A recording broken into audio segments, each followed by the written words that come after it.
your seat, light it up, let's unwind.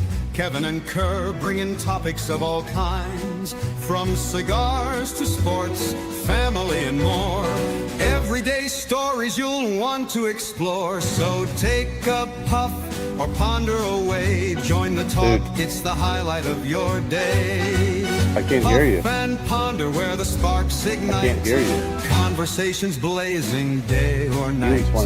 Tune in now, let the stories take flight. It's the Puff and Ponder podcast. Can you hear me?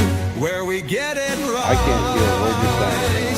Anybody listening? From fast cars to last night's game, family laughs or today's big name.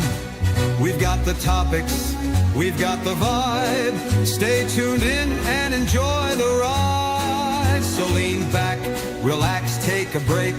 Kevin and Kerr got the chat you'll appreciate. Puff and Ponder, the show that's great, where conversations ignite. Don't hesitate. What is going on, everybody? Welcome to the Puff and Ponder podcast, where conversations ignite. Can you hear me now? I can. I think what happened was there was a delay from when you clicked the opening.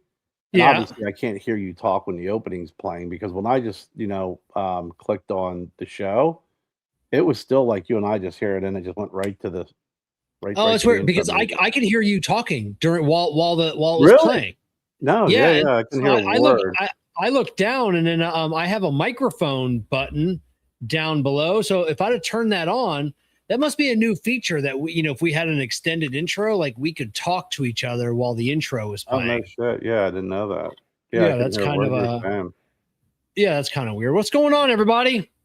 I'm Kevin from Cigar Prop, Kerr Viajante, Stogie Road Cigars. And speaking of cigars, I need a cigar. I've been so looking forward to tonight. I shouldn't even be doing the show tonight. I have work to do, but I haven't enjoyed a cigar since last Wednesday night, Kerr. Really? So I am going to smoke. I am lighting up a Romeo y Julieta Reserva Real. Oh God, I love this. I love this cigar. It's so good. Now I love the Midnight Twist better, but it's just same cigar with like a little tiny, like a little tiny barber pole on it, like like a 16th. But I don't know. I think the blend's a little bit different. But I love this Reserva Real. Nice. Oh, look at the commish is on, the real commish. Derek Dukes. I'm smoking a Monarch from the from Honeybee Cigars down in they're actually carry their brand in Bourbon Barn, the wine and Bourbon Barn. Hey, commish. Derek Dukes, both of you guys on. You too, Henry G. Go look up Honeybee Cigars on Instagram. I'll that's the girl I'm thinking of, correct, Kerr? Yeah, she's in Jacksonville. I think Jacksonville, Florida. Yeah. I'll forgive you guys if you have to click out of this show. This is a good cigar though, the Monarch. I do like this one. She's she likes to pose on Instagram. Listen, I always tell you, man, it's your gig, right? It's your brand, it's your gig. You do whatever you do. You. But yeah, this is a good cigar. They're carrying them down at the Wine and Bourbon Barn here in Simpsonville, South Carolina, and I'm happy to say that they're going to be carrying Sinistro soon. There should be getting Sinistro this week. Yeah. Right on. Now the Honeybee, that's not the one that was the catalog cigars, right? Or is that a different company? That was a different one we were talking about, right? I think it was a different one. I think that there's some of the blends kind of look like we got some cigars from her, and they're pretty good. I mean, this one's actually an exceptional cigar. And we got some Candela from her. When I first smoked them, they were really, really grassy, and I did not like them. They were really kind of bitter. Yeah. And I kind of let them sit for over a month, and then we revisited them and smoked them. They were pretty good. Oh, right on. Yeah. I mean, I was really kind of shocked that they did so well. But so Kevin, I got to ask you, we probably have some great Father's Day stories to tell. from Sunday. How was yours? I worked all fucking day. That was it. That's it. That was it. I was hoping to get out early because the new kid, he's supposed to be like taking over on Sundays for me, but he's been with us for like 2.5 weeks now. He is called out, I think 8 days, or called out and then had off like last week. Like he was off Friday, So I go to the boss and I go, listen, this new kid's been here like 2.5 weeks. This is the second week in a row he's had 3 days off. I've only had 1 day off each week. The boss is like, well, and I go, good talking with you, Mike. Good talking with you. And then I walked away. So, because these fucking kids, it's just like everything's a priority other than work, and then supposedly he had a seizure and he's in a hospital. I don't know about that. He didn't have the blown engine that got replaced in 12 hours. No, same kid. Really? So I don't know. So, but yeah, so it's and now like I said, and we got one guy supposed to be coming back to work on Thursday because he had back surgery. So he sent it wasn't even workers' comp. He got in a car accident, and now he's got like one of these shady ass attorneys, that convinced him to have some kind of back procedure done, to make it look more convincing, and they'll get more money. But Jackie Childs. Yeah, Jackie Child, but you know as well as I do, you never come back from any type of back surgery. You're fucked forever. So Jen had back surgery and she still has issues to this day. Yeah, so this kid's fucked forever. So but he texted. I was like to the other text like, oh, I'll be back Thursday. The doctor gave me I'm on light duty. I can only lift 15 pounds. I'm like, well, you're not allowed in the building. But I mean, unless you're on workers' comp, then you can, then there's how that go, Kerr. There's light duty for workers' comp. Workers' comp just wants you in that fucking building. Yeah. So, but anything else? So he's out for God knows how long. The new kid's out. Don't know when he's coming back. I interviewed another new kid today, and so it'll be a couple weeks before he starts. Yeah. So I don't know. It could be the next couple weeks before I get another day off. So what you're saying is that this guy who has been hired to work on Sundays is really not. Yeah, he's not working. He's not working at all. And I reiterated to this kid 3 times. This new kid today that I interviewed. I go, I just want you to understand this job sucks. And I go, it's summertime. It's hot out there. And you're going to be doing the grunt work for the next 6 months. I go, you probably won't even touch a car for a month until we can figure out that you know how to work a broom, Right. So, and I told him, I said, if you call in during your first 2 weeks, you're fired. I go, if you have to call in for your first 2 weeks, just don't even call. Just don't show up anymore. So I was so pissed off at these last 2 kids, because the other new kid we hired, he picked up his shit like Friday night or something. So, he was, cause his car supposedly broke down, another kid, like last Monday. And, you guys got a lot of mechanics working at your place with broken down cars. I know. So this kid calls and we're like, okay, we'll send an Uber to come pick you up. We're really shorthanded today. Well, no, I really need to figure out this car situation. Well, you work at a shop, tow the car here. We will fix it. Well, yeah, I got things to figure out. So we motherfucked him and he's like, well, I'll just come pick my shit up. Yeah, come pick your shit up. Yeah. I mean, if you're not accepting an Uber ride to get to work and you're not accepting a tow to the shop and getting it fixed, guarantee you that your vehicle is not damaged. There's not an issue with your vehicle. There's an issue with you. And this kid's got a newborn. He's probably in his mid to late 20s. Just had a new baby. You got a new job.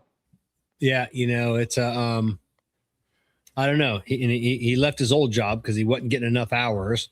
Then he's complaining he wasn't getting enough hours from us. But when you call in 7 or 8 days in your first 3 weeks, that's not really our problem. You're not getting the fucking hours. I don't know, man. It's weird. It's like companies. I don't know if companies appreciate or see the value in not maybe not all companies. I shouldn't say all companies. It just seems like there is this lack of appreciation of hard work and loyalty and dedication. Yeah. You know, it boggles my mind. You know, it's like how they gravitate to certain folks, certain personalities is always beyond my comprehension. Because I learned, my dad taught me, look, you do your job, you work hard, you freaking if you work with a company, you stay loyal to them, et cetera, et cetera. And if they're good to you, and it like that was just kind of the way I was raised. My dad freaking worked for med ed for what after getting out of the Air Force. He did some odds and ends job, but then he worked for Metropolitan Edison for Lord knows how long. And then after he got laid off, he worked at 3 Mile in like 20 some years and retired. You know? Yeah, yeah. My dad only had 2 jobs growing, from when two main jobs. I said my dad, I sent my dad a message on Sunday, because I was by myself again, and I told my son, I appreciated the example that he set, which made me, the hard worker that I am, because my dad, he had, like I said, a full-time job, and then when times got tough, which they never complained about money. I mean, we weren't like a rich family at all, No. by any means at all. There were times my dad, picked up a part-time job, here and there. It's and that's just what he did to make ends meet, make sure his family was had what they needed. And I took that, and there are many times, in my life that I had, multiple jobs. I've, for years, probably 2 years, I slept in my car for an hour or two in between jobs. Yeah. Going from an overnight to, an overnight security gig to, working at Tires Plus. I would make sure, I'd get there about, an hour or two, depending on my what I had to do on the security side. And, Robert knew that, once he got the shop opened up, he'd come out, knock on the window, and then I'd get up and go to work. Time to go. Time to go to work. My dad was the same way. He worked at Med Ed, and my dad was a mechanic, and on the weekends and evenings he worked at his friend's garage. Yeah. He even I remember he was telling me he even friend in the neighborhood had a window washing company. He even did windows one summer, just washing some windows. So it was always, he always had, like you said, his main job, but he always for the longest time growing up, probably up until I was maybe 12, 13, maybe around that age, that he was primarily at 3 Mile Island, but he always had a job as a mechanic. Yeah. Yeah. I don't know. It boggles my mind, It does. And especially the stories you tell me, it makes me go, Jesus. Yeah. And my daughter's got that work ethic. She's got that, do what it takes. And I mean, she's a nurse, so she's blue collar. And it's yeah, I don't know. My son didn't inherit that. It's for sure. But Graham, luckily a couple generations, right? Yeah. The Army taught Graham, the hard work and the work ethic. Yeah. But Jessica showed him that as well, being a single mom. Oh yeah. Jessica busted her ass and had to, I mean, that's just, it is something that is, it's worrisome in many ways. And then you also look at the companies and you wonder how they're making the decisions on, is it just, you don't have any other lack of options, Yeah. It's, I mean, we could go down that rabbit hole, for hours, with the the way that organizations are, and just the work ethic of individuals. But I've the one thing I've done that is tough is I say it's tough because it's not tough to implement. It's just tough to implement while you're surrounded by yourself, surrounded by folks who, like it's like I said, you work hard, you keep your head down, you get your feedback, you apply your feedback, you do the best that you can do. And when there's others not doing it, or there's other shenanigans going on, it could be very distracting at times, because at some point you're like, what is it that you value? Like, look at you, you work 6 days a week, you've been doing this for how long? You're the best mechanic that they have. And, it's like at some point you got to be like, look, are you interested in retaining me? Because you have done a very sloppy job. And I say sloppy and not shitty. You've done a very poor job of trying to find someone to give me an extra day off, which would make me more productive. But you seem to be perfectly fine hopping on my fucking back and whipping the shit out of me until what? The fucking wheels fall off? Then what are you going to do? Is that really how you treat your best employee? That's it, and we're only allowed, like, every store is only allowed so many, A techs, B techs, C techs, maintenance techs, so if we have like an underperforming tech, like, like, we're not allowed to fire them. We're not allowed to fire anybody because turnover looks bad, but we can't start looking for someone else because we don't have an open position because we have an asshole, so it's a snake chasing its tail the whole fucking time, and it just, we can't just cut these kids loose, or anybody, whenever we want, and that's maybe we'll try them at another store, or maybe we'll have a talk with them again. Oh, again, let's write them up for the 15th time, because they know nothing's going to happen to them, and they know we're shorthanded, so they can do whatever the fuck they want. So it doesn't make any difference. So it is what it is. So you just you stick them over in a corner and be like, hey, you just sit in that chair all day. We're just going to pay you. Trying to fuck anything up over in this corner, and then that's what we do. Well, having a family will teach you one thing, and if that kid, if he doesn't some people don't get it, and it is, you wake up in the morning, you'd like to exactly tell folks what you think, but having a family and having kids teaches you to have an acquired taste for shit sandwiches, because you have to eat one at least daily. Yeah. You have to.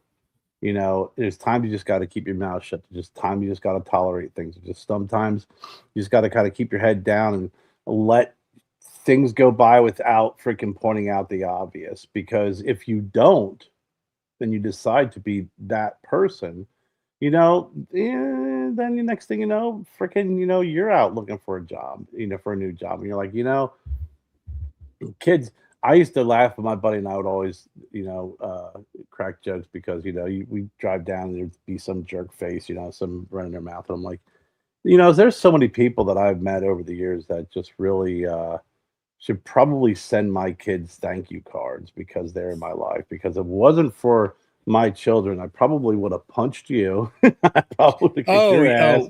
I probably would have told you that. I would probably would have told you exactly what I thought, of you. But that's the sacrifice that you make, when you have a family, is that you have to eat shit sandwiches. That's just the way it is. It is. Yeah. Like, definitely my family's kept me from, and sometimes I get a little lippy with people, especially, customers, not too often, but especially now, like I said, it's hot outside. We're sweating. I'm overworked. Yeah. I'm tired. And it's all gonna culminate into me punching someone, or my daughter was saying, she's like, or it's gonna come out, you're gonna hurt yourself, or you're just gonna be like, I'm done. You're gonna pack your shit. You're gonna be like, I'll send a truck to pick up my freaking tools. I'm out of here. Yeah, that's what mechanics say. There's a reason why our toolbox have wheels. So, but it'll end up being, I'll get hurt. I'll get careless. There are times on my way home that I've had to like just pull over for a second. You know, I mean, it's a 20-minute drive, and it's just like you feel yourself nodding off for a second. You're like, fuck. Yeah. You know, just pull off real quick and, you know, shake it off. And it's just something's got to give eventually. You got to, you got to create. I was talking to a friend about this because, you know, I work from home, and I know that Joseph Seymour Butts said that it's been that way since 2020. And I think working from home has definitely had an impact on the workforce. But working from home doesn't necessarily, everybody thinks, oh, you work from home. Like, oh, look, I'm going to sit back. I'm going to watch some freaking HBO, maybe play some video games, smoke some cigars. And I'm going to have, you know, working from home, there isn't a freaking office you go to and you just freaking punch in and punch out. So you can get wrapped around the axle of burning the candle at multiple ends. And there have been times, you can ask Jennifer, where I've sat at my chair at 6 a.m. and I didn't get up till 10. And I had her bring food to me, you know, sitting there at the table. And I was telling her, I said, you have to set boundaries because you have to keep yourself healthy. You know, I've been able to do that for my morning routine. And then even after work, like my after work and my weekend routine too, because my weekends, I wake up before anybody else on Saturday. I sit down, I do a couple hours of work. Same thing on Sunday. And I found that, you know, I was like, I looked at my hours that I was logging in and I looked at the hours that I wasn't logging in. I was like, holy shit, you know, does anybody really see this or appreciate that? Again, that's neither here nor there. What's more important is that that's my work ethic and my work style. But then I had to make a decision on my own health, and my family has to come first. So I have my morning routine, and I have my guardrails. You know, there's going to be times where I work later, and there's going to be times where I start a little bit early. Like tomorrow, I'll start a little bit early because I have some people I work with, you know, over in Europe. And, you know, they're like, hey, how's 1 o'clock? I'm like, 6 o'clock for me, but that works. I mean, there's times you're going to have that shit. You're going to have to do it. And I'm cool with that. And I do that from time to time. That's not my normal routine anymore. That was. And, you know, it's just working from home. Everyone just thinks it's a real easy freaking, like, you know, you have all the free time in the world. And there's times, like I said, I'll sit here and I won't move. I mean, I have my freaking pacer on my phone. It'll freaking be like, you know, hey, are you still alive? Like, have you even done anything besides walk down the steps, make coffee, and walk to your fucking desk? So yeah, you know, and Jessica, you know, she works from home as well, and luckily for her, you know, being on the social media side, you know, social media manager. You know, I mean, if she's got to go to the grocery store, she can. You know, if she's got to go to, you know, take the kids somewhere, she can. But also when her boss calls her up or sends her a text at 11:30 at night, you know, if she's awake, she's got to go to work. You know, it may only be 10 or 15 minutes, but it's still, you know, 11 o'clock at night. Still got to get up. Still got to get out. Got to get up. That email's got to go get corrected, or that post has to be fixed, or something's got to be done. And so she has a little bit of leeway, but same thing. It's not, you know, she smokes those little tiny, you know, cigarillos, you know, only because she doesn't get time during the day. She can't just smoke a cigar all day and fuck around. You know, she smokes those because they're 15 minutes. She'll come out to the lounge, kick back, smoke that, watch a little TikTok for 15 minutes, and then go back inside, go back to work. And I smoke throughout the day, but it's like you can tell like when you're on the same cigar like all morning, just because it's been busy, you know, lots of meetings. You can't sit there and freaking smoke a cigar while you're having a meeting. You know, I've been there like on a Sunday or something. You get up, I'm like, oh, I'm gonna have some breakfast, gonna have a cigar. By the time lunch comes around, you're still on that same cigar. You've lit it 15 times already, you know, 20 times.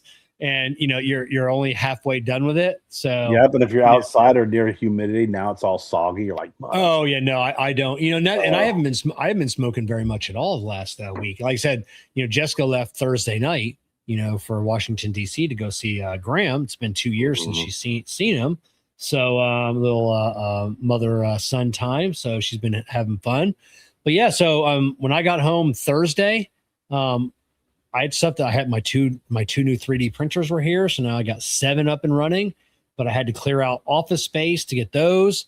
And that Thursday night, I didn't get my first cigar until like 10 o'clock at night. And then every night it was like 9:30, 10 o'clock before I got my first cigar. And I wasn't able to enjoy one at all. No, God, I just my smoke body one shuts down at that point. Yeah. Smoke one, take a picture, throw it on the gram.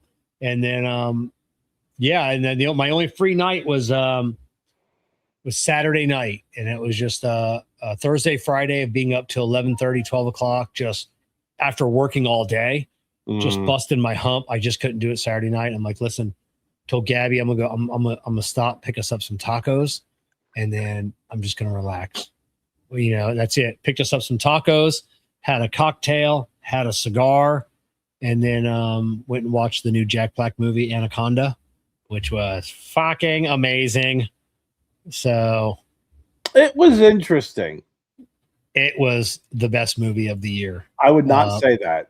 I would say it was interesting the way they tied in the original Anaconda. Yeah. I did like that.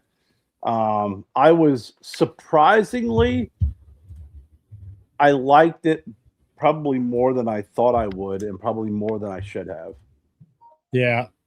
Jack Black kind of works on my nerves after a while. Yeah. But so Kevin, I did get your message. Thank you very much. So it was so I watched the movie and then move my mouse. And then last night it was Sunday night.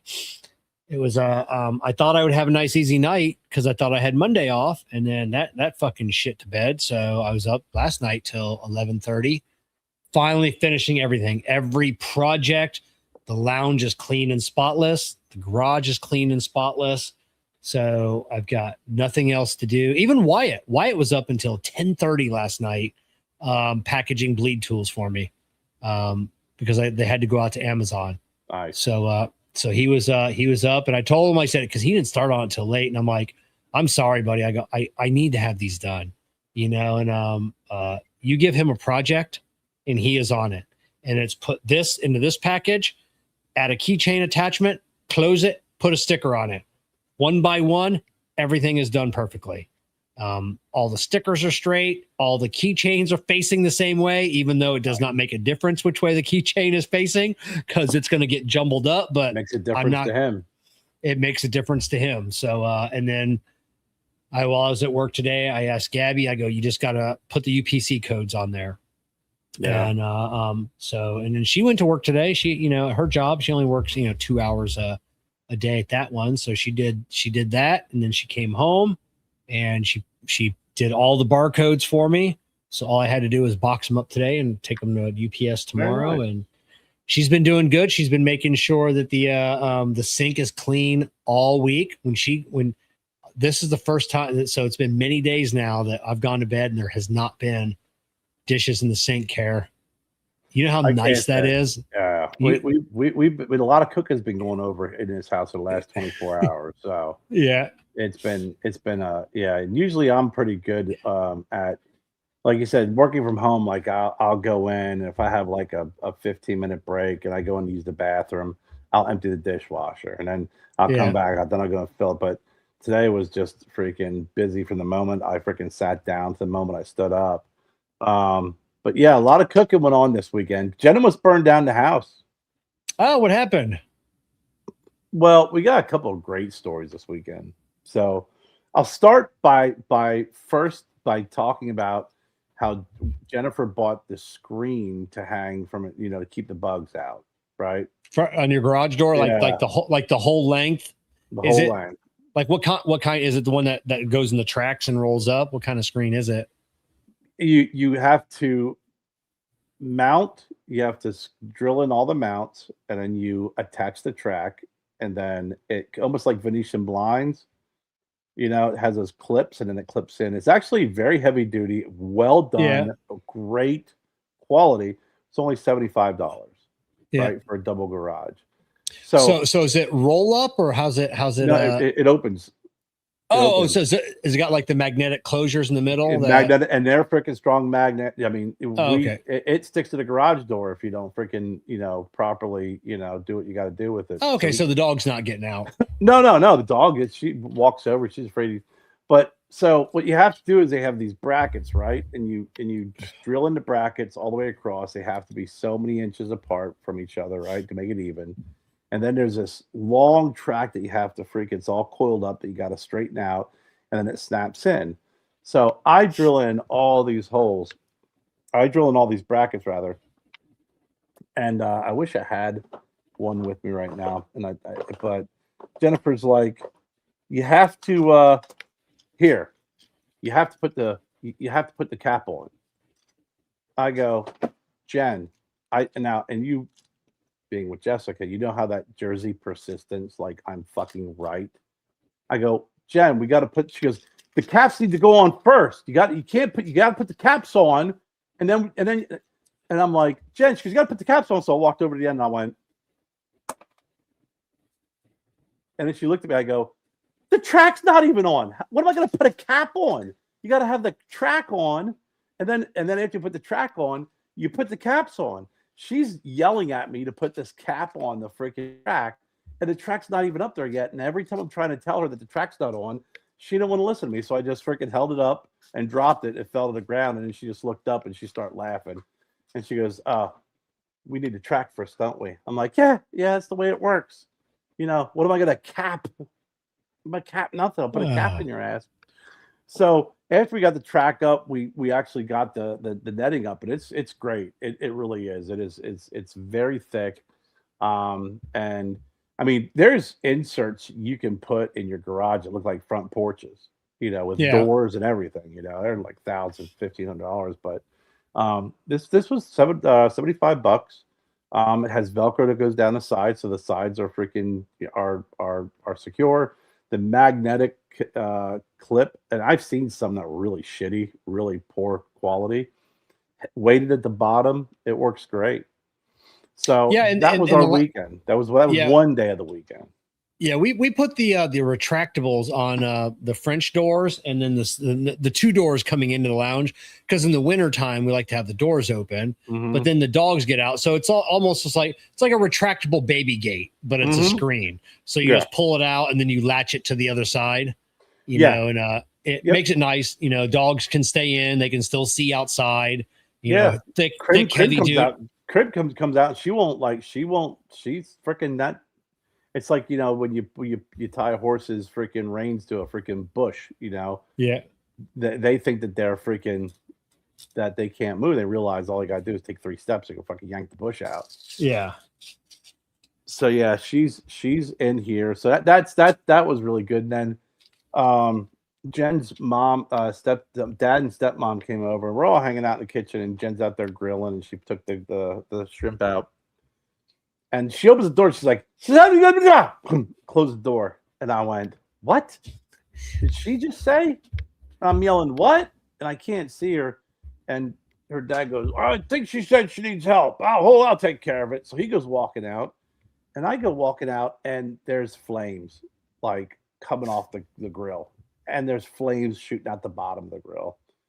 And I open the door, and I hear, she's standing there, like with these tongs, and he's going, I had the same thing happen to me this one time. And he's like telling her a story, and I'm like, I don't think that's the help she wanted. Oh my God. Storytelling time. So I go over, and I'm like, taking the shrimp off the bobby. And she goes, the propane tank's gonna blow up. The flames are shooting down.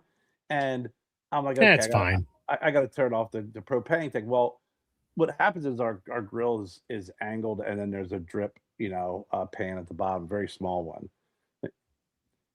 For all those who are watching, you must empty that and clean that from time to time. If you do not, and there's oil there and it catches fire, it's like having this freaking tray of like an oil lamp Yeah, that's because an oil lamp. There's no just dumping water on it to pour it out. No, so I reach my hand in like the Temple of Doom. I'm trying to unscrew. I'm trying to tighten up the propane tank, and flames are shooting down on my hands. I'm all singed up, and then I'm just taking everything off. And then Jen goes, "Should I get some baking powder?" I'm like, "Yes." And she came out. We sprinkled some baking powder because, like you said, you don't want to put water on there. That will just. So baking powder, everything was fine. And then I took out the tray. I'm like, "Oh, here's the culprit." This freaking tray was like right at the very top, like spilled off the edges. Yeah.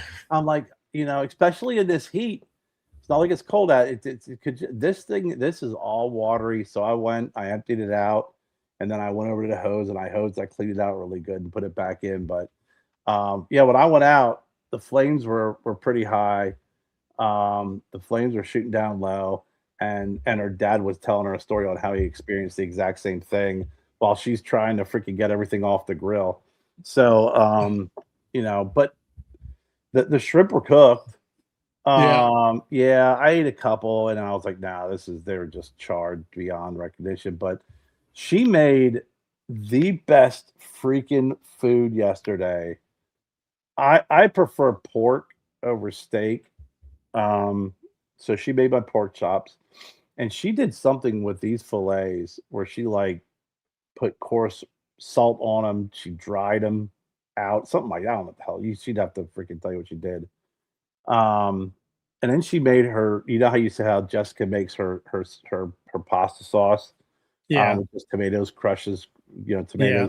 She grilled tomatoes, got them all smoky, freaking peppers, crushed them, garlic, basil, and made a sauce that way. Dude, one of the most refreshing, I like pasta. I like spaghetti sauce, but spaghetti sauce can be very, very heavy, especially when it's meaty. This was so fucking refreshing. The steak melted in your mouth. The pork was on point, and she made salmon as well because Wyatt is a salmon lover, as am I. I love seafood. Everything yesterday that she made was fantastic, except for that shrimp that she freaking fried. Yeah, Jessica read a story once where someone got trichinosis from pork in like 1970s. So we're not allowed to have pork in the house, so we don't eat pork. Yeah, hell, they serve pork now. Before it was always you had to get it. You always had to cook it. Cook it all the way through. Yeah. Well done. Now you don't have to. You can get pork cooked, and I like a good pork loin. I'm not a big pork chop fan. I'll eat a pork chop like if it's somewhere smoked whatever. But I'm a pork loin fan. But yeah, we don't eat pork in the house because of trichinosis. That's 1937. Yeah, I know that one person that got it. So now we're not allowed to eat pork. Yeah, whenever Jen makes steak for herself, she always makes me pork because I prefer pork over beef. But her the steaks were fantastic. Yeah, she makes pork loin, pork, everything, because it's the other white meat. It is definitely my go-to, and I'll even order when we go out. She'll order a fillet or something if they have like a really good pork chop and they have some really good sides. And I know that this is a really nice restaurant and they do a fine job of cooking their foods. I'll order that and I'm like, God dang, man, that is just one of the best pieces of pork. So, but yeah, she had a really big meal set up yesterday. She did a great job of just. I have so much leftover food there. And like tonight, I had some. I don't like I like pasta. My least favorite are rigatonis. So she got the short rigs, but in this sauce, I made myself some pasta and freaking with the sauce and ate it. It was delicious. Yeah. Yeah, it's I had Taco Bell, and then I've been wanting some tuna croquettes, which I'm not allowed to make because Jessica hates the smell of tuna.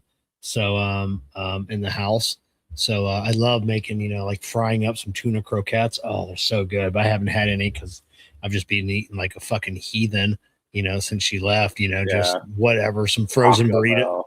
Taco Bell, some frozen burritos. I made some hot dogs tonight. It's just been hadn't been able to sit down and eat, just fucking working every night. At least I don't have any big projects left. She doesn't come home till Thursday, but I got to start assembling some bleed tools. I got 1,000 of those to fucking make. And it's just yeah. So that was my weekend. That was my Father's Day. It was great. Why Jennifer got me a 15-year-old Glenfiddich Scotch.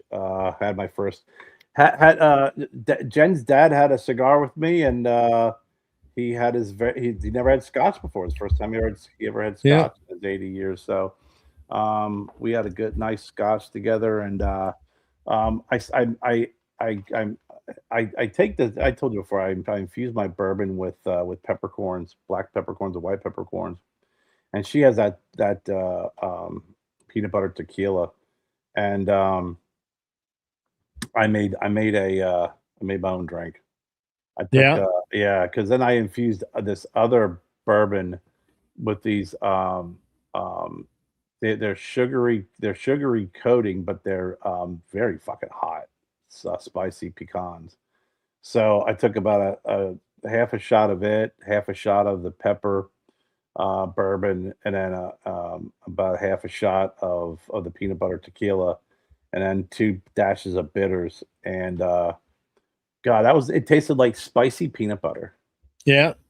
Oh my God. It was fucking good. I'm such a snob when it comes to fucking what I drink. I like what I drink, and people, I was at my doctor's house, with a cigar rep, and he has this, he lives in a multi-million-dollar home right on the water, like one of these infinity pools that go into the bay. And, right. And then I'm like, you got any Bacardi? He's like, no. And I'm like, he had like these beers and everything else. I'm like, I'll have a water. And this rep was looking, he's like, oh my God, is that such and such, like Japanese whiskey or something? And he's like, yeah. He goes, it's been up there for like a year. I haven't even cracked the bottle yet. I guess it's like one of these $1,000 bottles, Japanese whiskey or whatever. And he's like, no, I'll have like down below. And he's like, do you want that? I'll get that for you. He's like, you can have some. I don't care. You don't care what, it's all, you're in his house, just everything is, it's up, and they're like, you really should try this. I'm like, yeah, I'm good. I have my water. Like the only time I'll ever get to try it, but then I've been to other places, Corona Cigar up in Tampa, like the Bourbon Club, like they meet, like it's such a big club up there. Like now reps come in, like just for like the Bourbon Club meeting of all the guys. Yeah. Now reps come in for each meeting and like give them, and I'm like, what? And so I go up there and I drink my Bacardi and diet while they're sampling, like all these like bourbons and rare bourbons and everything else. And I'm like, no, I'm good. Yeah, that's not snobby. That's just knowing what you like and not deviating from it. It's actually the opposite of being snobby. I had for the first time in a long time the other day, we went over to Boda Cigars, check out Rex and Johnny and the guys over there. And I had some Yuengling lager. I had a couple of lagers. I haven't had beer in the longest time. I haven't had beer in a long time as well. I told Jennifer, I said, this is going to be my new Freever sign. It's like, it's not hot. It's beer hot. Like, it's the only freaking thing that'll quench your thirst. I've been thirsty for beer ever since. But yeah, I had a couple of lagers, and they just went down too fast and too smooth. And I'm like, God almighty, I'm not 27 anymore. Yeah. I can't, if I sit there, I'll drink freaking all these lagers, forget about it. But, it's, I haven't had, I would keep Miller Lite in the house here, or whatever, a couple beers here and there. We get in, we have a party. Hell, we had, that Heineken keg, the little metal keg that we had. Yeah. We had that for a party here. It was here forever. Yeah. It was like for forever, because I don't, I just don't really. Yeah, I'm not a big beer guy. If I'm gonna go somewhere, if I want something like refreshing, but I don't want like a Bacardi and diet because it's like 11 a.m. or something. I like a good cider, like a Magners, like a pear cider or something. What's wrong with rum and Bacardi at 11 a.m.? Yeah, it's a little early unless you're golfing or something. It's a little, Yeah, come on. It's noon. Noon's my cutoff. Anything after noon you can drink. Anything before noon. Well, it's noon somewhere, Kevin. Yeah. I don't drink before noon. You know, I spent one too many mornings of doing Bloody Marys at the Bloody Mary bar, like 7, 8 in the morning. Rough. I used to drink a lot of beer, and it's just, when I started doing my diet, the fasting and stuff, it was just empty calories. Yeah. If I sit there and I drink even Miller Lite, and for some reason, Miller Lite just started disagreeing with me. Very gassy, very bloated, rather. It's just, if I'm going to sit down and drink a couple beers, it's just empty calories. And, I'd rather have a bourbon or two. I know there's still calories in bourbon. I get it, but still, I'd rather have a bourbon or a scotch. Or the one beer I will drink when Jennifer gets it for me is I will drink Guinness. If you have Guinness around, I will drink a Guinness. Or I'll try and make my own black and tans and fuck those up along the way. But really, that's really what I've been drinking primarily. But we haven't had beer in the house in ages. I probably have my refrigerator in there. I probably have like 15 different types of drinks that Jennifer has purchased over the last several months to a year, thinking that she's gonna like it, and then she drinks like freaking 3 sips and pours it out. Yeah. So I have like Rolling Rock, every single effing flavor of apple, berry, this, that, the other thing. We got White Claw in there. It's nothing. She don't like any of it. And she buys the bottle of peanut butter tequila because she loved it for the taste. And then when I start drinking, she's like, "Why are you drinking? Why are you drinking my tequila?" Because no one else is going to. And then when we were out west, she got this pink lemonade type vodka, and it's fucking good. And she's like, don't, you can't drink any more of that. I'm like, it's just gonna sit there and I'm just gonna stare at it. It needs to be consumed. Yeah. That's its purpose. It's like a cigar. The cigar's purpose is to be smoked. I used to drink a lot of Tika vodka, and it was sweet tea vodka. Like, I was dangerously addicted to that 20 years ago. That was it was so good. That sounds good. I went through phases. I had Long Island iced teas. Yeah.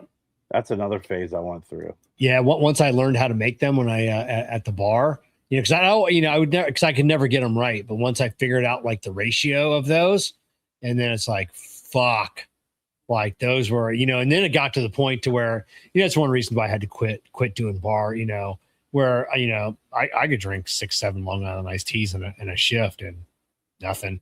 I could drink 15, 20 Bacardi and diets, nothing. People couldn't even do, and not slurring, not stumbling, like just nothing. And it was just like, this is dangerous. Like, I mean, to consuming this much alcohol every fucking night and not have any ill effects on it, you know. And it's like, I gotta stop doing. Yeah. Long Island iced teas they'll sneak if you're not used to them, they'll sneak up on you, man. Oh yeah, it can. You up. I mean, because it's all liquor. It's all liquor. Just a splash of Coke at the end for a little bit of orange juice, right? A little bit of orange juice and a little bit of Coke, a splash of Coke to make it look like tea. Yeah, some people don't. Some people use orange juice. I don't think I ever used orange juice. My key was always don't serve it with a straw, and rim the glass in a lemon wedge. So when you drink it, you get that lemon. So it tasted like a lemon iced tea, so that the lemon was the first thing that hit your. You put a straw in there; those are gone in like a minute. Oh, I know, but yeah, just a Southern Comfort. Good. That was good Long Island iced tea needs some SoCo. Oh, I didn't know. I never put SoCo on mine. Yeah, I always put It's all clear vodka. I mean, all clear liquors. No, half clears, half darks. It's been a minute since I made one. It's vodka, tequila, rum, right? Yeah, and then usually, depending on which one you make it could either be 3 clears or 4 clears, and then an equal amounts of dark. So it's lights and darks. is the way I was always taught. And then Southern Comfort was always one of my darks. Really? I never, ever. It's main alcohol: vodka, tequila, gin. Oh, I never made gin. Vodka, tequila, gin, rum, and triple sec. Yeah, triple sec. I remember triple sec now. Yeah, we would do lights and darks. And I think triple sec is where, if you don't have triple sec, that's where you could splash some orange juice in there. Yeah, that must be because I don't remember ever using orange juice. So it was a triple sec. But then, like I said, then I would use Southern Comfort. Yeah. Yeah. Wow. So, God, that's interesting. Yeah. Vodka, tequila, white rum, triple sec gin, and a splash of cola for the color. Yeah. And if you get tequila, I mean, you get clear tequila. That is all clear, clear liquors. Yeah. Man, I'll tell you, we used to drink them Tuesday night at the Summer House down in Rehoboth Beach. Man, they were $2 or $3 Long Island iced teas or something like that. They were a 16-ounce cup, and you go there with $20, getting wrecked. Good night, Irene. You're done. Yeah. Yeah. I mean, it was. Yeah, it was. I was living in Pittsburgh, and I was drinking a lot of those. You know, it's a really good drink too, believe it or not, but it's a little too citrusy for me now. Are zombies? You ever have those? No. It's kind of like a Long Island iced tea. But it's, if I remember, they used to serve them at the one Japanese restaurant we used to go to. It's rum, brandy, apricot. It's 1 apricot brandy, 1 part dark rum, and then let's see if that's right. But what the hell do I know? Ingredients: Jamaican dark rum, Puerto Rican gold rum, Demora rum, fresh lime juice, and then you do some grapefruit juice mix, and then grenadine, and just a little bit of bitters. That Jamaican rum, though, man. Like I said, it was my neighbors are Jamaican, and that's where they're originally from. But they'll bring over that. I can't remember the name of that Jamaican rum. It's too much. It's too fucking strong, man. Too strong. Yeah, it's too strong. It's like something Suns and something. I don't know, but it's too much. It's way too strong. But I'm not a dark rum, right drinker. Yeah. J. Ray nephew. Yes, yeah, the nephew. Yeah, that's what I always remember. The nephew. Yeah. So. Yeah, it's I'll tell you, I had the bottle over there somewhere, but I found this from Santa, I think Santa Maria rum, and it was like it's $20 for a bottle. Yeah. Smooth as can be, but they actually have they're well known. It's they have their higher end rums that are more expensive, and I'm like, well, I wouldn't mind trying them, but that $20 bottle of rum, it's the only rum that I've had that I could just pour it over ice and drink it. Yeah. If I put in any other Diet Coke or anything, it's just too sweet for me. I can't do rum and Cokes. This just, boom. It is smooth. It's got a little bit of sweetness to it. But I sat here one night, I was telling you, I was drinking it, and I was like, man, this rum's smooth. I was like, man, this was a really good selection. And then I stood up and I was like, whoa, okay. Yeah.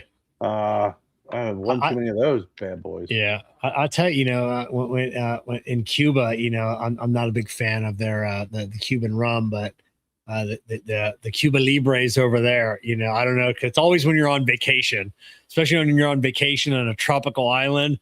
Boy, those were so good. Those were, and I don't drink dark rum, but I drink dark rum down there. But yeah, it was good. You see, they're starting to. I think everything's starting to collapse. They're actually starting to allow more private enterprise, trying to get more businesses to come in. Opening it up to where like foreign companies can now own businesses and not be, needled by the government. But I think they're afraid. I think we're afraid we're going to come over there and get them. We're going to snatch up Raul Castro, just like we did Maduro. Yeah, I'll tell you, I'd really like to know what the end results of some of this shit's going to be. I know there's a lot of bad actors, especially with what's going on in Iran, and I know that there's an end result. I'm just kind of curious on what it's going to be because I think we're only being shown.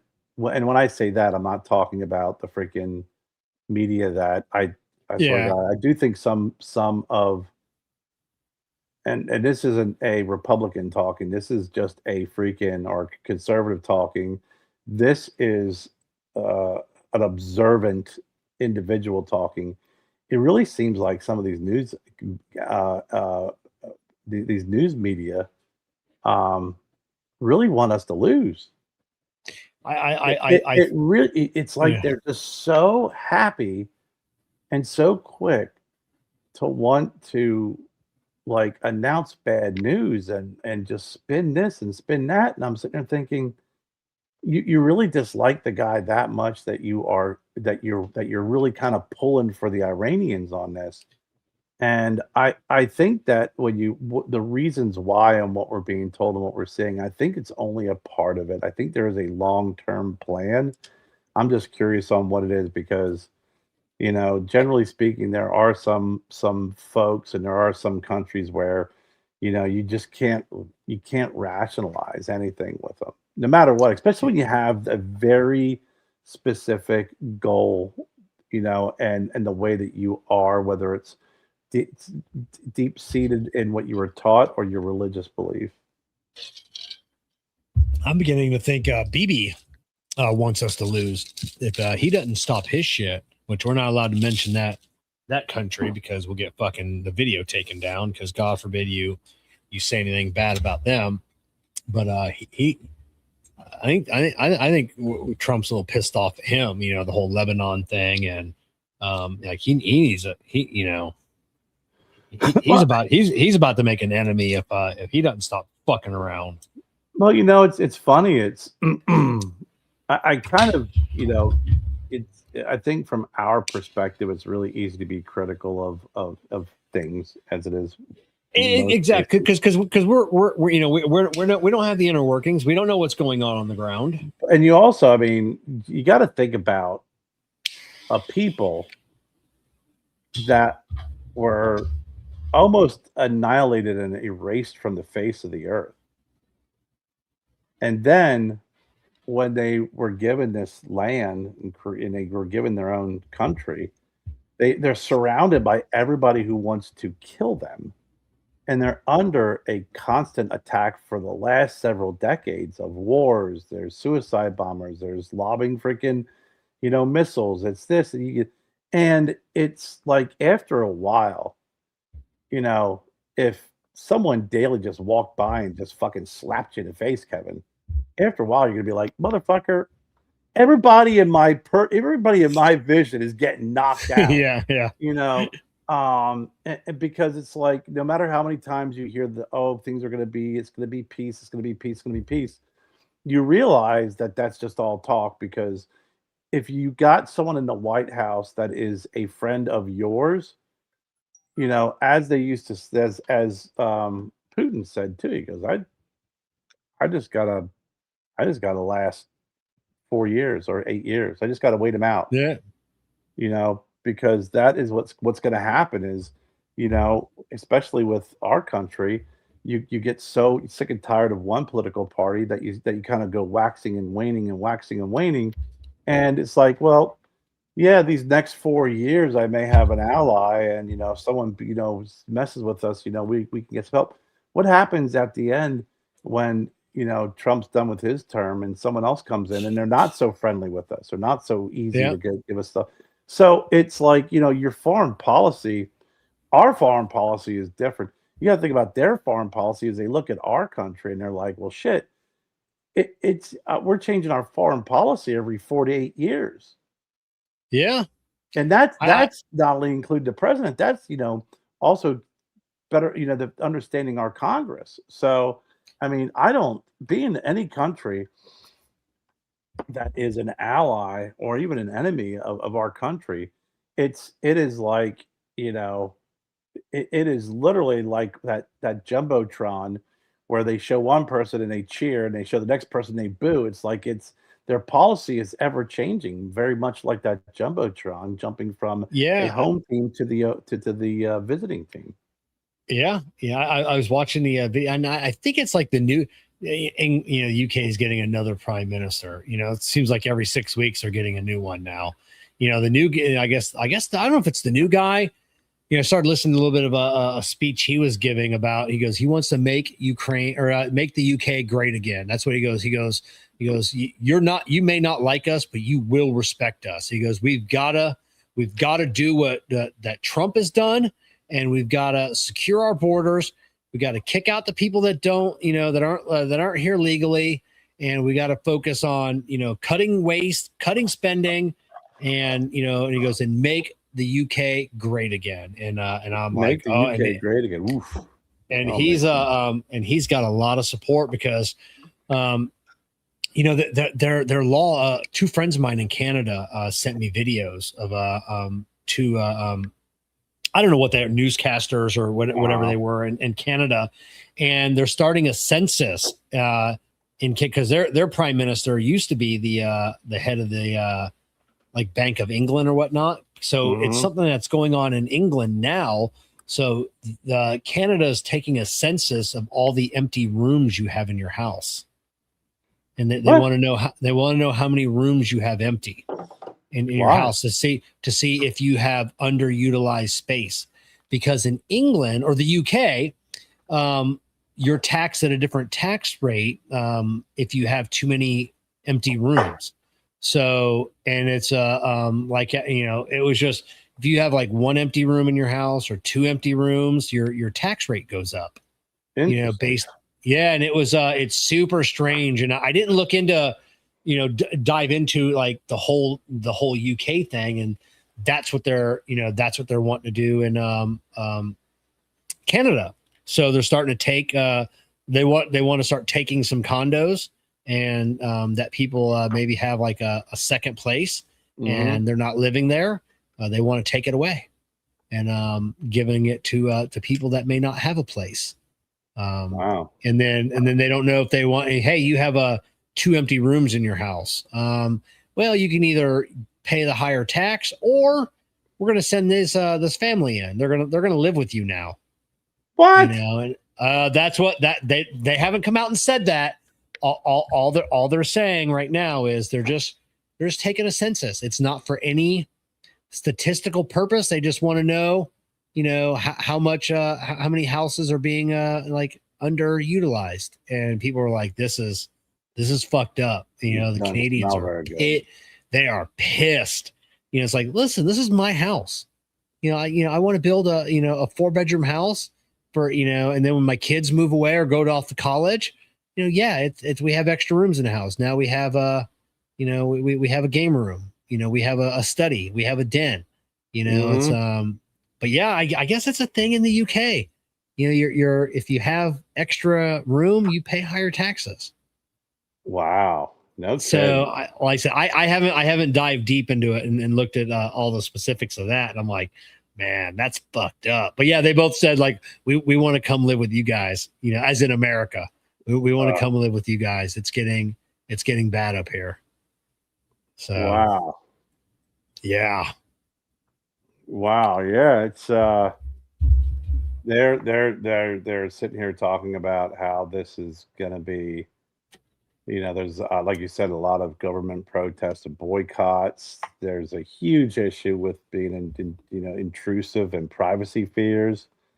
The threat of legal penalties under their Federal Statistics Act. Failure to complete the census in is a legal offense, and can result up into fines of $500 or criminal charges. Wow. Yeah. So they're saying that the immigration and data blunders, the past census data has faced scrutiny, notably in 2021, when it acknowledged it missed roughly 38% of non-permanent residents. Critics have used this discrepancy to argue that faulty population metrics lead to flawed housing, healthcare, and immigration forecasts. I mean, yeah, especially when you have healthcare. When you got healthcare like they got, that can really jack your numbers up. Yeah, when you got shit healthcare, but yeah, it's Yeah, it's you're starting to see the pushback. You see in the marches in the UK. The one march where the government said it was only like 100,000 people, and people were like, and they're like doing the math, and then they're like, something the groups are like, we had 1 million people, and the speaker's like, well, it wasn't 1 million people, but it was a fuck ton more than 100,000 from what the government says. So and then Ireland, and for the last few years, people have been, oh, look at the United States kicking people out, rounding people up. How could they? Now you're starting to see it. The rest of the world is starting to come around, and you're starting to see, listen, there's good immigration, and there's just we just can't let everybody in and do whatever they want and cross whatever borders they want, because bad things are going to happen. It's going to put a strain, in Ireland. It's the housing, that's the, that's the big one there. It's just like they don't have affordable housing now for the residents, so that's a big sticking point in there. And then in the UK, it's, it just, the illegals taking over, It's two of the greatest area. That's two of the things that makes our country great. I think two of many things, but I mean, one is our freedom of speech, and it's the freedom. It's not the freedom to protect what I'm saying, is to protect the shit that I disagree with. That's what freedom is. Yeah. You have to fight vehemently for not only what you believe in and what you stand for and your right to say it, but you're also fighting for it. You're all about fighting for the person who's standing across from you, who's yelling and being just as argumentative about their point that you disagree with. And we are a country that we are an inviting country of proper immigration. I mean, it's one of the greatest things about our country is that we are a melting pot. We always have been. I think the one area that has two areas in that has really kind of hurt is the illegal immigration, and then also is trying to bring over your way of, if your culture, it's fine, but trying to impose that onto American values. I don't think that you're a bad person for being against that. I think there's a reason why. I mean, every country is very much like that. They talk about nationalism, how bad it is. I'm like, have you seen the World Cup? Do you really think like all these people running around screaming about freaking their country and celebrating, and they are very, individuals from other countries are very proud of their country, and they have that nationalist feel to it. There's no reason why we should feel guilty because we have that here. You know, every country has a marred history. Every country has things about their history that is not pleasant, and it's not looking back and being overly judgmental of it. It's looking forward and saying, okay, how do we avoid that from happening again, and be proud of the country that you live in. And I think those are areas where we've been kind of people become salty because you're maybe a little bit proud to live in America.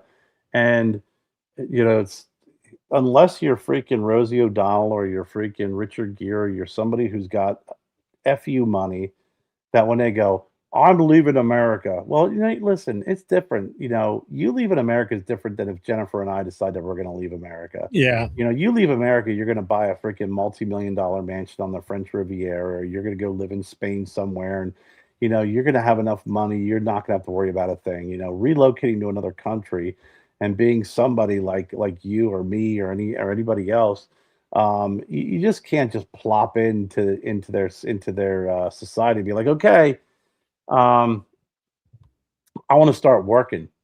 Oh, doesn't work that way. Well, in America, well, yeah, you're not America anymore, bucko. You're these very, very, very strict laws are completely different from what you're accustomed to.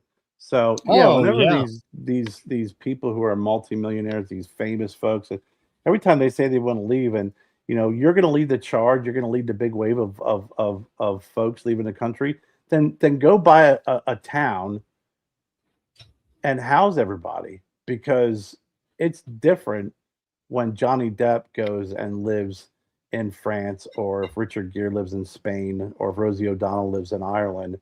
It's different than if Kevin and Kerr decided they're just going to leave and we're going to go to freaking Germany and live. Yeah, exactly. You know, it's a and I think one of the issues with like the UK that people have, I think it's colonialism guilt. You know, it's a oh, you know, we spent a couple hundred years, you know, stealing everything from every country and then claiming, you know, planting our flag. You know, hey, we you know, sorry about that. You know, so now we're gonna, you know, let everybody in and you know. But I guarantee you, every country, almost, I won't say every country, but I guarantee you, during those times, almost every country would have done the same thing if they were able. Yeah. I mean, it's what they did. You know. Yeah. You know, it was. I mean, it's not new. It's not specific. It's just, you know, it's like I said. It's you look at the history. You're like, man, every country has one. And you know, the best thing, the only thing you can do, the right thing to do is look at it and go, okay, what was wrong? You know, we can't erase it, because when you start erasing things and you start removing it, that's where you are destined to repeat it, because now you don't have a measuring stick of what was wrong.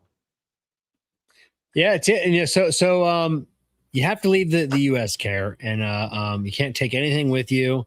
You're going by yourself, you know, no family. You got to leave. What country are you going to? Where are you picking? Vermont. No. Yeah. That's a question. What country do I go to? Poland. Yeah, women are super hot in Poland. Yeah, I wasn't thinking the super hot Polish girls. Oh, You know, I'd go to Poland. I mean, yeah, yeah. I mean, you know, I think they're very much like, you know, you've seen the different leaders that have been interviewed, and they're like, yeah, oh, yeah, we close our borders. Yeah, you know, we're not letting yeah, anybody in illegally, and we're okay with that. And we're proud of it. I think Poland is a beautiful country. They got great food. Jennifer would be with me, of course, but you did say I am going alone. So obviously, if I had to restart a family, it would be ideal in Poland. But yeah, I think it would be Poland.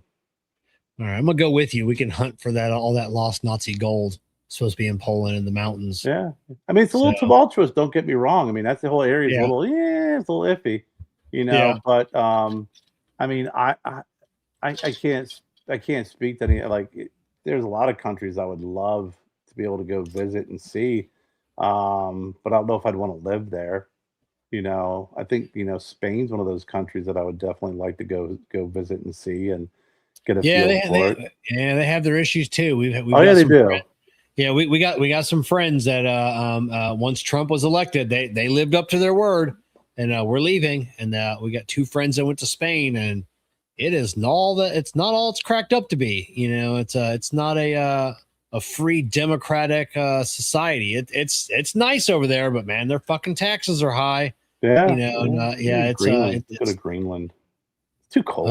That's fucking cold. Yeah, it's definitely too cold. You know, you got Australia, you got like 7 women for every man. Now we're going to Australia, man, and pay $80 for a freaking you know, a quorum cigar. I ain't doing that. Yeah, shit, I'm not going anywhere that's part of the crown. No, so staying away from well, there. They say Australia was a freaking there was the island where they sent all their criminals. Yeah, that's it.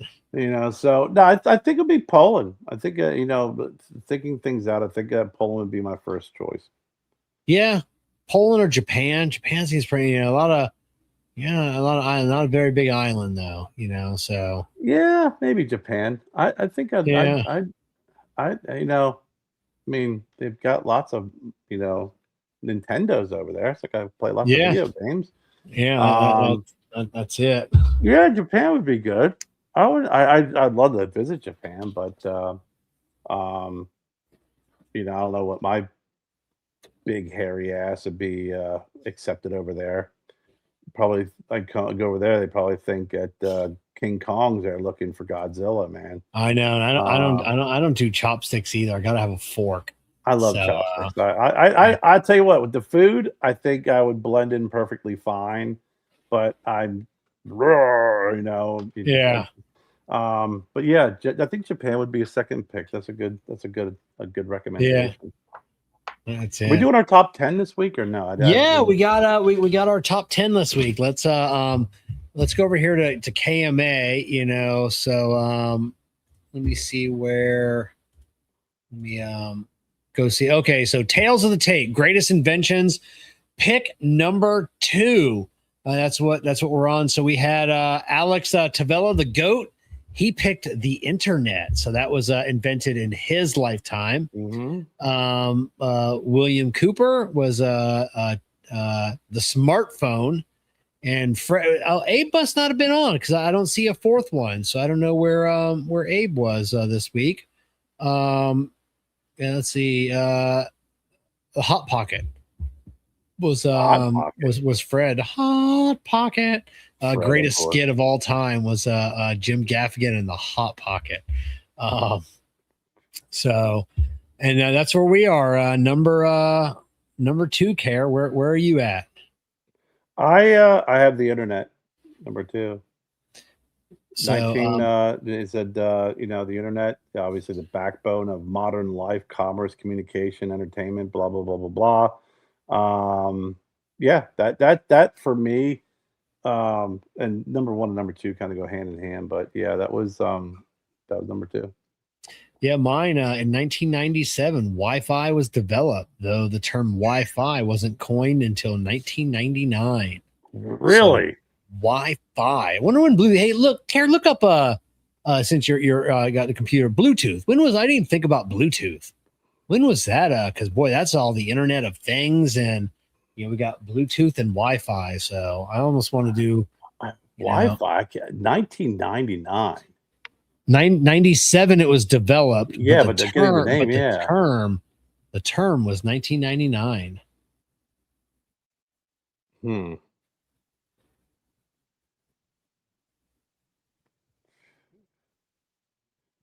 Come on, this can't be right. The brains of people are most interesting to look into. Actress. So let's see here if this is really, really true. Hedy Lamarr, they say, is the one. Did she invent? I know she invented like the torpedo, GPS, Wi-Fi, and Bluetooth. She's the brains behind it. She's the brain. So when did Bluetooth? Yeah. I'm getting there. She had a lot of good ideas, and that worked well on paper. Even though some things didn't actually happen, like in her like she invented like the torpedo, but it was like and like the idea for it, but it she didn't actually have like the the workings and creating one, but it was her her idea. Yeah, no, she definitely. So I can see same with wirelessly, transporting information like what Tesla was, But still, but I want to say Bluetooth was in,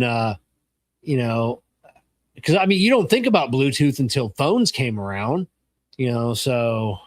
Right, but I think it was being used prior to that, right? Widely. I don't know. It's definitely is. 1994. 94 was Bluetooth by the Dutch. The Dutch inventor Jaap Horsten, while working for Ericsson in Sweden. Okay, so cell phone company, yeah. The original goal was to create a short-range wireless technology that could replace cables between devices, and Bluetooth technology was conceived. Oh, right. I just found out earlier today because the new Wi-Fi podcast, the Japanese is who invented methamphetamines. Really? Yeah, everybody thought it was either the Germans or the Americans, but it was the Japanese.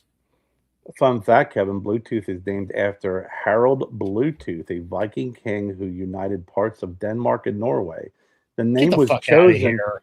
The name was chosen because the technology was intended to unite different devices and communication standards. So when someone asks you when was Bluetooth invented, it's simply answered 1994, and it's named after a Viking king. Really? Do you think I could just pull that? God, yes. I believe you do have the ability. I do have that ability, but no, that is just honest to God. I remember reading that before on how it was named after a Viking king. I didn't know that. Yeah. But yeah, the whole Hedley Lamar, that was she invented the frequency of hopping technologies, helped pave the way for modern wireless technology. Like you said, I mean, she's was a freaking glamour queen of Hollywood, but freaking was incredibly intelligent. Amazing. Every time I see her name, I think of I know what you're thinking of. think of Blazing Saddles. Blazing Saddles, yeah. It was Hedley. yeah. Oh my God. Yeah. You just can't help but think Blazing Saddles. Oh my God, 100%. So 1941, her and George Antheil patent frequency hopping technology. Pretty crazy. All right, and that was a KMA Tales of the Tape. We've got one more to go, and like you said, yours has the computer aspect of your number one, and same with my number one. So we'll see how they play out. Wonder if we have the same one, and can't wait to see what the guys on KMA have.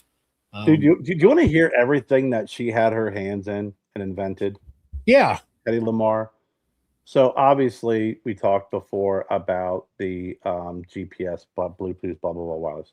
Improved traffic signal concept. So she reportedly proposed the improvements to traffic light timing system to reduce congestion. Carbonated beverage tablet concept. So she discussed the idea of creating a tablet that could dissolve in water to make a soft drink. Aircraft and aerodynamic ideas. During World War II, she reportedly shared various engineering concepts with government officials, including ideas related to the aircraft design. There's no evidence any of it became formal, but you know how the government is with ideas. It's quickly comes down. And then like you said, she had recognition for the technology, mostly in the torpedoes and the technology, the Electronic Frontier Foundation Pioneer Award. She received that. It's obviously, more than just a brilliant actress and a pretty face. Yeah, that's crazy. That is definitely crazy. Hedley. Oh my God. Yeah. You definitely got to think of the blazing. Where the white women at? Daddy love Froggy. What? Froggy love Daddy. Yeah. Yeah. Oh, you can't quote too many of those lines on in a podcast. We can quote them online, when we're together. But yeah. But just Mel Brooks, such a genius, and just his humor, everything about that movie and all of his movies. Just he's 100 too. Good Lord Almighty. Yeah, I know. He's just he's just a brilliant dude, and that movie was way ahead of its time. Yeah. Yeah. Gene Wilder. My God, the freaking like you said, that movie today just would be like freaking. There'd be protests around the world. Oh yeah. You couldn't. Yeah, you couldn't make that. You couldn't make it today. Gosh. Yeah, all we're doing is just reinventing old movies. We saw Apex the other right before Jessica left with Charlize Theron. Oh, how was that? It was good. It was It was just good. I mean, I love Charlize Theron. She's been my favorite actress my entire life. So she was pretty good. But and then that other like that, yeah, it was a good story. The other the bad guy was he's a good bad guy. He's kind of weird, but it was just all right. What's great about her? She was in that movie where she played the prostitute that was a killer. Do you remember that? No, I don't remember that one. Gosh, I have to find out what this movie. It's true story. It was a true story about this. I don't think she actually ended up getting the death penalty. But she played this prostitute that was a serial killer.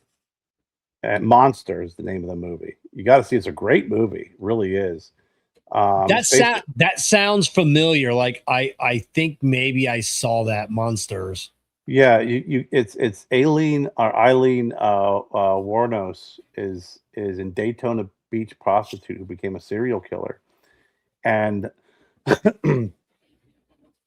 she had to gain 30 pounds and go under hours of makeup to make her look like this person who was a little scary, right? Yeah.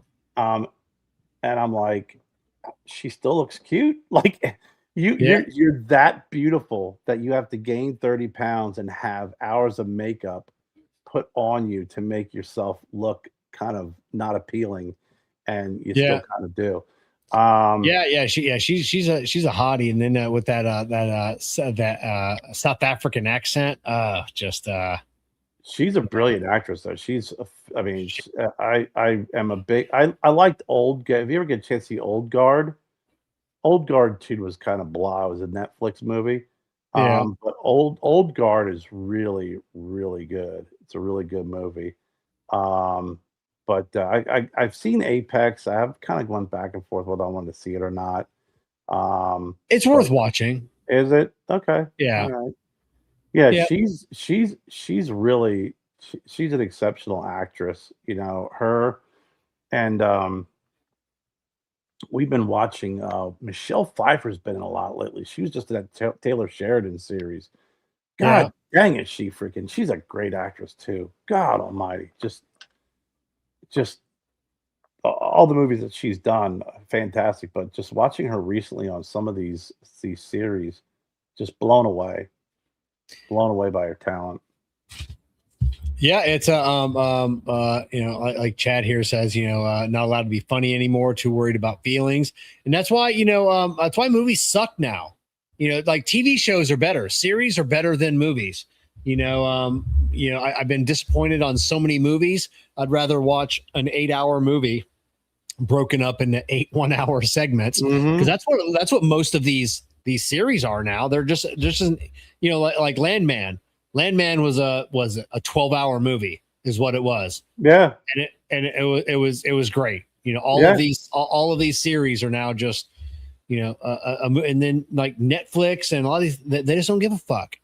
It's just, you get to say what you want, that little bit of free speech still available on Netflix and some of these streaming platforms. Tell you some of the movies, like you said, Jen and I will sit down and we'll try and find a good movie, and it's impossible. Every movie just looks like shit.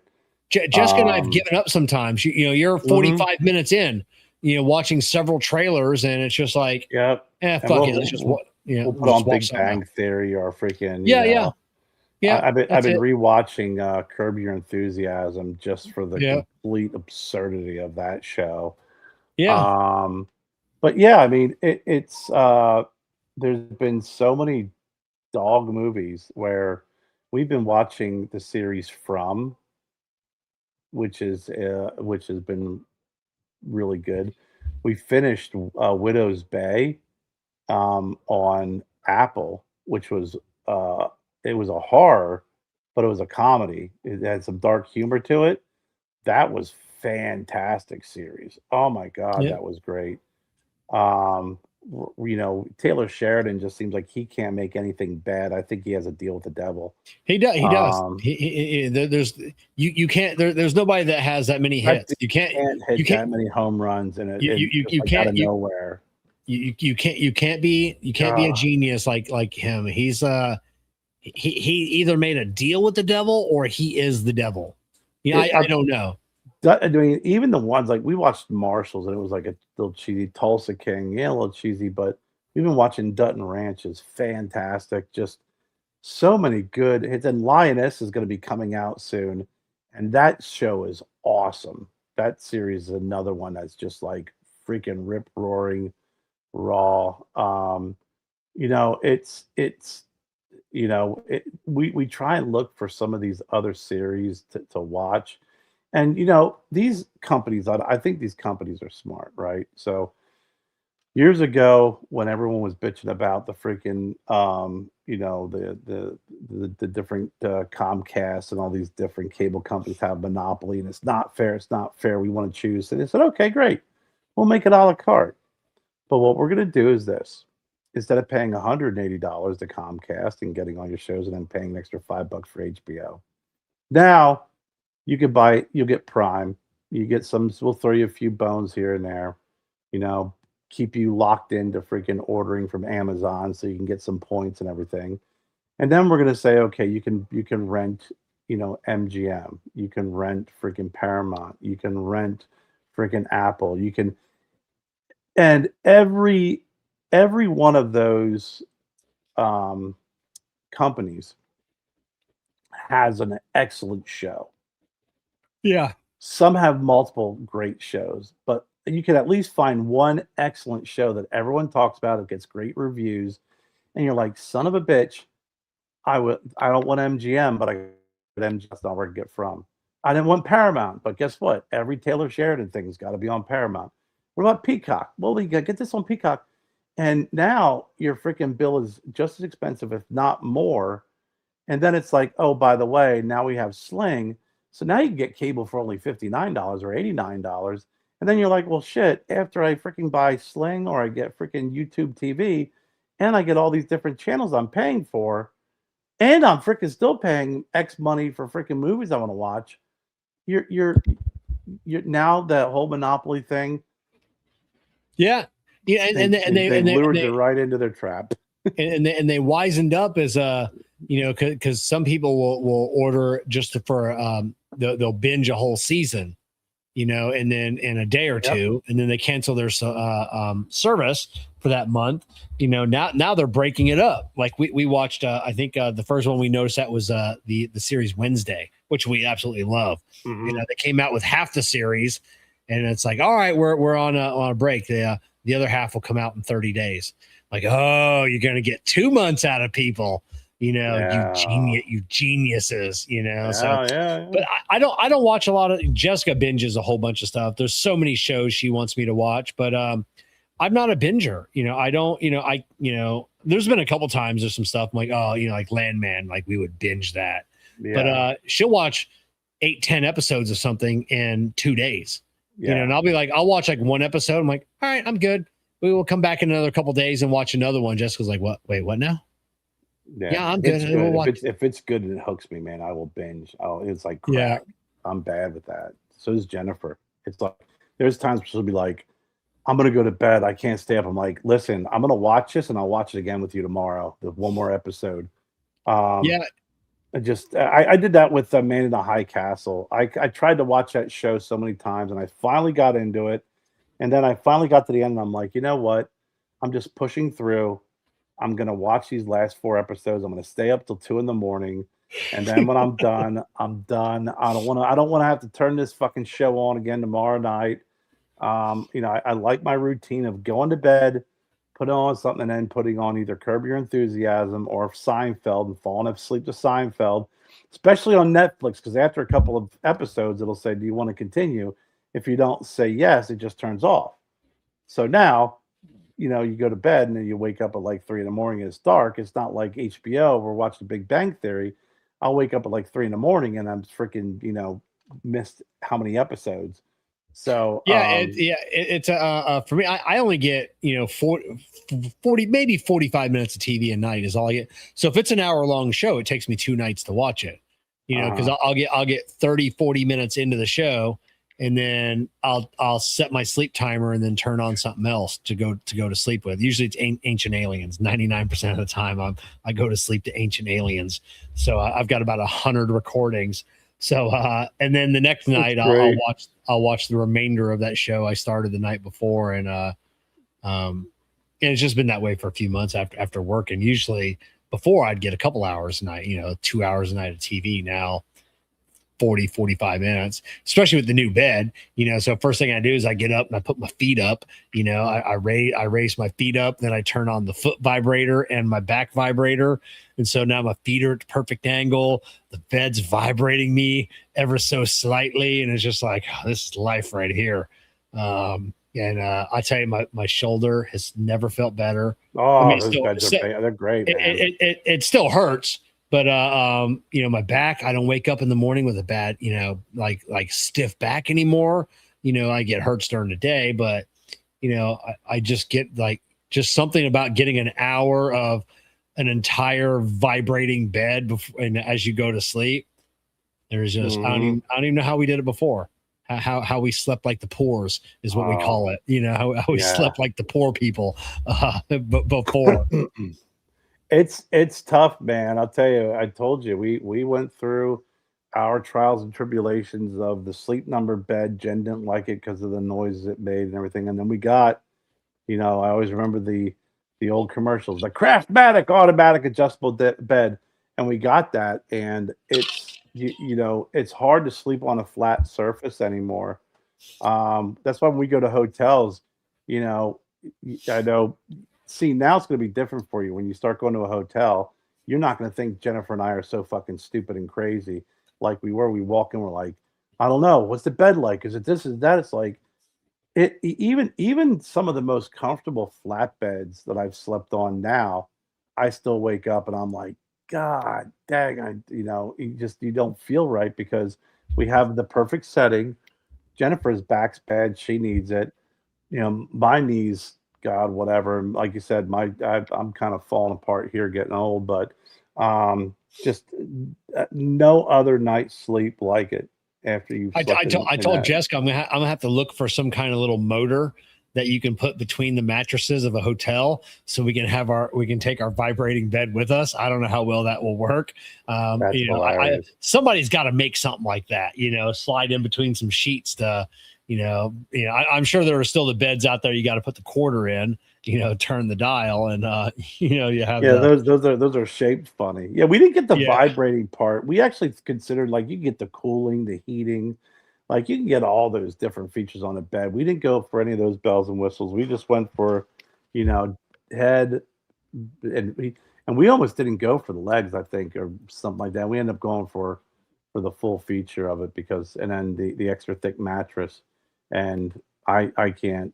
I mean, I've slept in some really nice hotels and some really nice beds, and still wake up the next morning feeling like crap. Yeah, we went with a nice and the good thing about having our bed made here locally, it's got a 15-year warranty on the bed, and for 15 years they will come out and readjust the bed. Like I said, we've got kind of like, it's not a firm, it's kind of a medium. But it's like, if you guys feel like you need it more firm, just call us out. We'll come out and we'll since we build the beds, we'll adjust it. We'll make it more firm for you. Do whatever, literally disassemble the bed on site. And then he goes, if you in 6 months later and you want it softer, we'll come back out. And he goes, there's no limit on how many times in the next 15 years that we'll come out and we'll readjust this bed. That's awesome. And make it, however you want. So, that's awesome. Hey, did you see that? Did you see that Trump created a UFO advisory board panel? Who's it's going to be headed by Avi Loeb. Really, Avi? Yeah. Oh, so some people are saying he's they told him a little too much, so he's got to keep quiet. Yeah. But, I don't know. It's and the people are just, and they're saying that in order for all, for people really to find out, is he needs a blanket pardon for the NDAs. There are like two high level people. Well, the one guy was in a age of disclosure, that little short guy. Yeah. And he had said, he goes, just release my NDA. Yeah. Release it. Make it to where I'm not going to go to prison. I'll tell you everything you want to know. Yeah. It's and then that's what we need. We need, just like Trump saying, like, hey, either a blanket pardon ahead of time, or one of those things, set up something with the Justice Department. Any whistleblower that has an NDA that comes out, you let me know, and that pardon will be issued that day. Yeah, they're called the Cosmic Council. Is that what they're calling it? That's so awesome. The UAP Science Advisory Council. And what's funny is everybody thought he was batshit crazy when he created Space Force, and I still think there's another reason why that was created. Yeah. Oh yeah. I don't know, man. Yeah. I just I'm wondering in our lifetime if we're gonna actually get to see if there are aliens, are they interdimensional beings, or are we just living in a matrix? Yeah, you had Obama caught on a hot mic with the I think it's the ambassador to Russia, and Obama says he said, you got to tell Putin he's got to give me space. And some people, took that as, hey, I need space, like breathing space. Yeah. But then like other people will be like, he wants space, like outer space. That's ours. He's got to give me space so we can control of what's going on. I don't know, man. They keep releasing. Oh, Hayes Gray. I'm sorry. I forgot to. I'm going to post your press release that you sent me. I really, really apologize about that. Hayes Gray Cigars. I'm going to make a note in my phone right now. I get hundreds of emails a day, and we should have those guys on, Kerr. Hayes Gray Cigars. Didn't you tell me about them? Yeah. Great cigars. I've got them through my Wolfpack. Cigar club, and they have they have a number of really good cigars. I mean, it's fantastic cigars. Let me see here. They had the Brothers of the Sea was their new release that we had back in January. Kevin Perro still fucking we're still doing a podcast. What? Kevin Perro's trying to call me. He was on the show. He knows we're doing a podcast. So yes, we've got to maybe we'll get we got to do another I Tap That Cigar show. So I really don't know. I got to read that press release on Hayes Gray, and maybe we'll get I don't know, guys. There are more than one of you. We'll get him on the show. I got to talk to you about another guest too. Potential guest, of course. So I made a note in my phone. I'll go through that email because I didn't even open up the email. There's so many, God, it's just so inundated with, people also like, hey, did you see that thing I tagged you in? I get tagged so many times. Then I get, Instagram, people especially send me an Instagram message. I go, you need to email me. You got to email me. At least I can flag the email. I go, I don't answer this Instagram message right away. It's gone. I will tell everybody right now, I've known Kevin for years. The best way to get a hold of him and his most favorite form of communication is to call him. Oh, yeah. On the phone. Just chit chat. He loves to chit chat. Kevin, hey, you see that thing I tagged you in? No, I did not. Just call me. It was someone, I don't know who it was, earlier this week. Or then last week, it's all runs together, sent me a text message, and then I responded with like, okay. And then like they called, and I'm in the shop. I go, what the fuck? That was not permission to call me. So we were texting. We were doing just good. Cause there is no phone call. Well, there is, I like to, like Kevin, I'll talk to Kevin and, like Evan Darnell and, Abe, like, yeah, just call, we haven't talked in a while, get caught up, but 97% of everyone else that wants to call me just shoot me a text message. You know, I don't like talking on the phone. I could probably count on one hand how many times you and I have spoken on the phone, and probably have a couple of fingers left over. Yeah, I don't like talking on the phone. Don't like it. I mean, we talk here. We, you know, every once in a while, you know, we would do like our group FaceTime, you know, bullies. Yeah. But this is the time we talk. Other than that, it's usually through chat. But I think I remember the first time I spoke to you, I was in Colombia.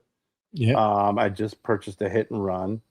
And I think after that, I honestly can't remember the next time I talked to you on the phone. I don't know. You know, Jessica will call me at work and first thing I go, you got 2 minutes or you got 5 minutes, you know, and then, or sometimes she'll call him like, you know, she's like, you busy? I'm like, no, I'm good. You know, just, you know, I got time to talk, but most of the time if you call me during the day, I'll let you know. I go, you got like Ryan, Rocky Mountain, you know, called me last week. I go, you got 2 minutes. He told me what he needed to tell me. And then I got back to work. And then that was it. You know, what's fucked up too, is my phone, for some reason, my iPhone, when it purges numbers and names. And I don't know why. And I remember Jennifer, this is like maybe last year. She said something. She's like, well, I'm going to text. Well, can you text Kevin? And I was like, yeah, I don't have Kevin's phone number. She's like, what? I go, I don't have Kevin's phone number. And so it had been that long since I had called you that I didn't have your phone number. She had to give me your phone number because I didn't have it. She's like, how do you not have Kevin's phone number? I said, we don't talk on the phone. We talk once a week on the show. We talk for 2 hours, sometimes 3 hours. That's probably enough for the week. And then our messaging in between, you know, that's satisfactory. Yeah, that's it. Jessica says that, oh, you and Kerr, you probably talk shit about us all the time. I go, no, we don't talk. No, we don't text each other every day. Yeah, no. we don't talk. Hey, you guys got the Saints and Sinners Club, I see. Yeah. Yeah, so, we were that was the other thing too. You saw the picture, right? Yeah. So before you ask your question, Jennifer and I were like, let's go to Boda's. I'm like, all right. Get in the car, we drive over. It's a 20-minute drive. We're sitting there shooting the shit. We get there, we walk through the humidor, grab some cigars. We sit at the bar. I order my beer. She orders her ginger ale. We're sitting there talking. The guy walks up and he goes, I go, I want to take a picture of my Saints and Sinners shirt. She goes, yeah, me too. And I'm thinking, okay, she wants to take a picture with me because I got my Saints and Sinners shirt. He takes a picture, goes, oh, isn't that cute? We both had Saints and Sinners shirts on. I didn't even know it. An hour had gone by. I didn't even have any idea that she was wearing. How'd you guys get 2 shirts? You know, we're special. That's good. What's in this this year's club? You're gonna have to ask Jennifer. She's the one who freaking got everything for a Father's Day gift. Yeah, I know nothing. I know nothing about it, Kevin. And I'm not being a dick. Wait a minute. So you haven't got the cigars? No. Oh, so okay. Yeah, I was wondering because when I saw the shirt, I'm like, how'd you guys get 2 shirts? That's all we got so far. I mean, Jennifer's got if she bought a subscription, we're supposed to get cigars, and Jennifer get on it. But I knew nothing about it. Okay, so if she got the subscription, she must have been whatever. She must have been went to the website. No, I think she got from Jessica. No, to get the shirts.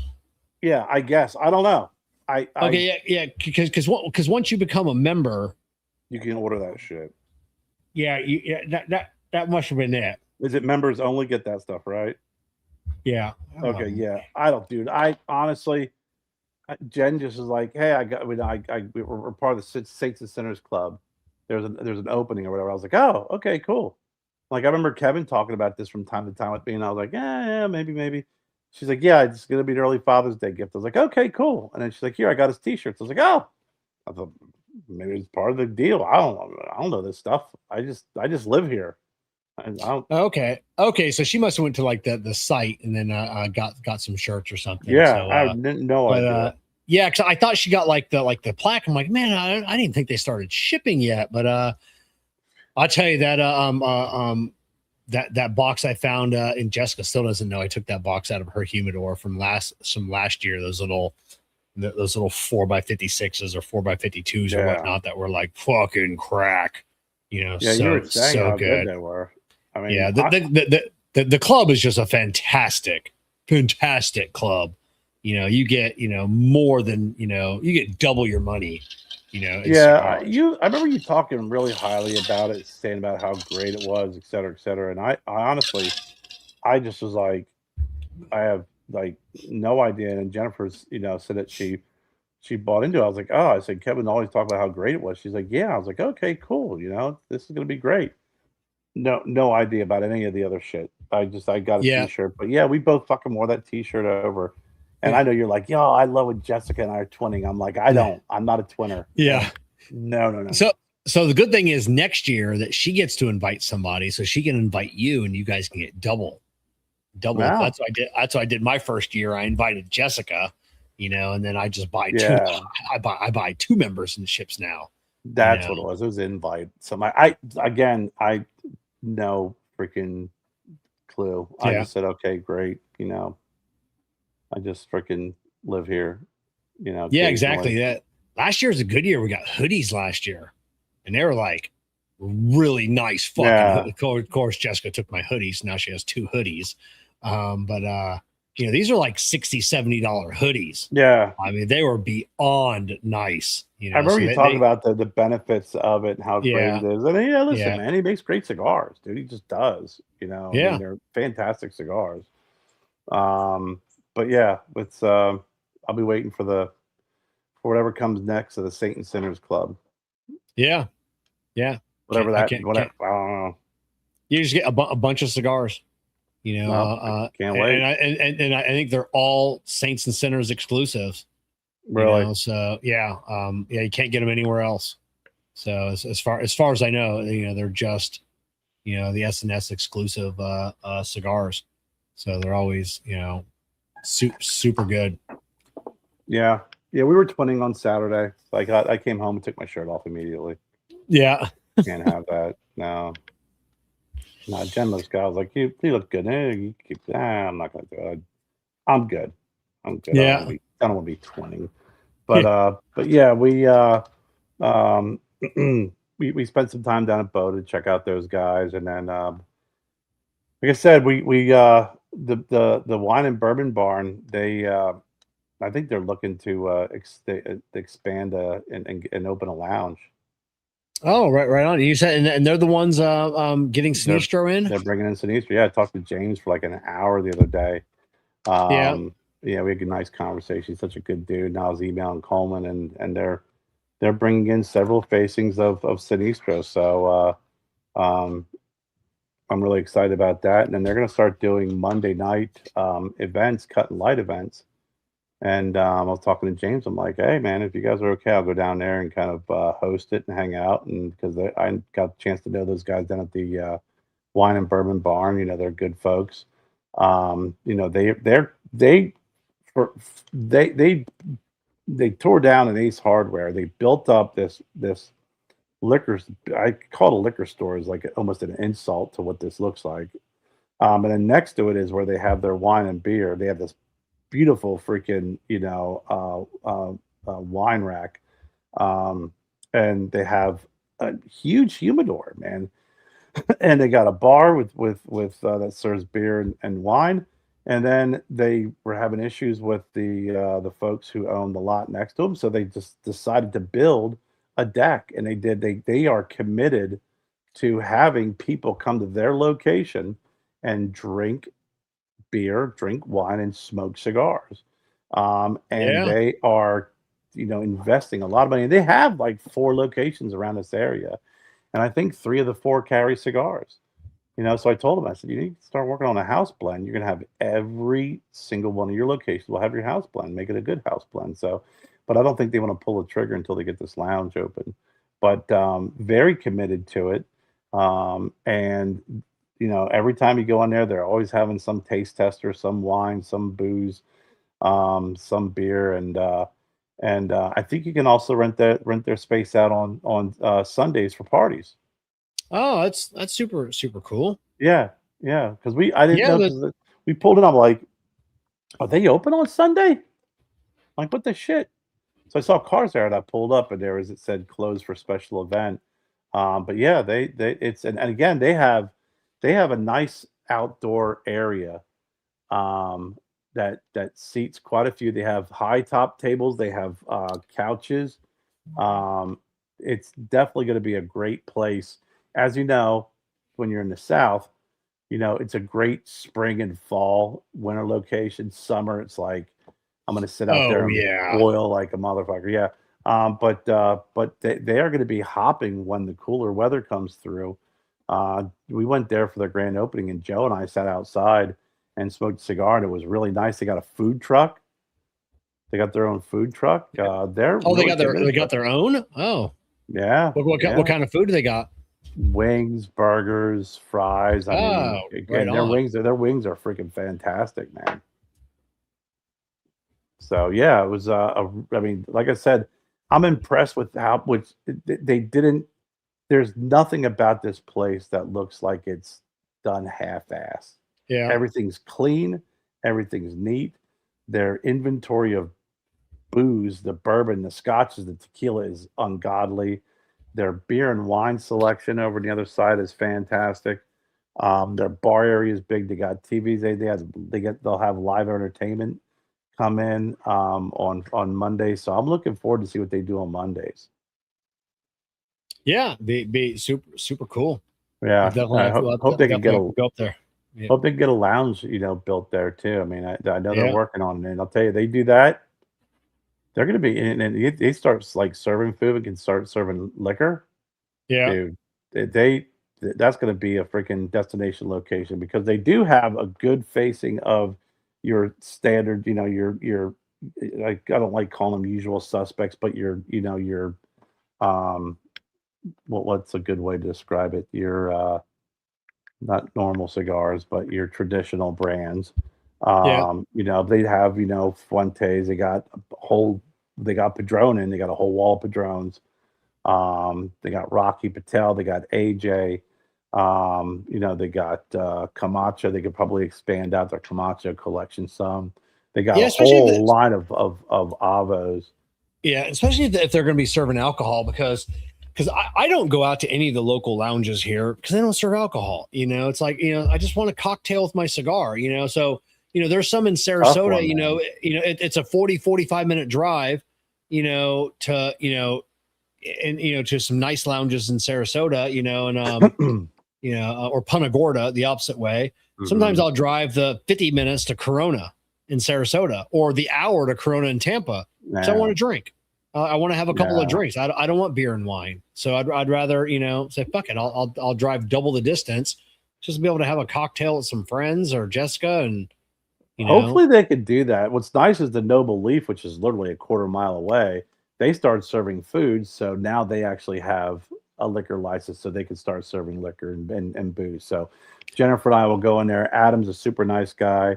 His humidor too, he's expanding. I mean, he's been really bringing in some good stuff, and getting out, some of the stuff that's not selling, but some of the stuff that I think he bought into the whole line of Christoph and the Marlon Wayne cigars, that just didn't move.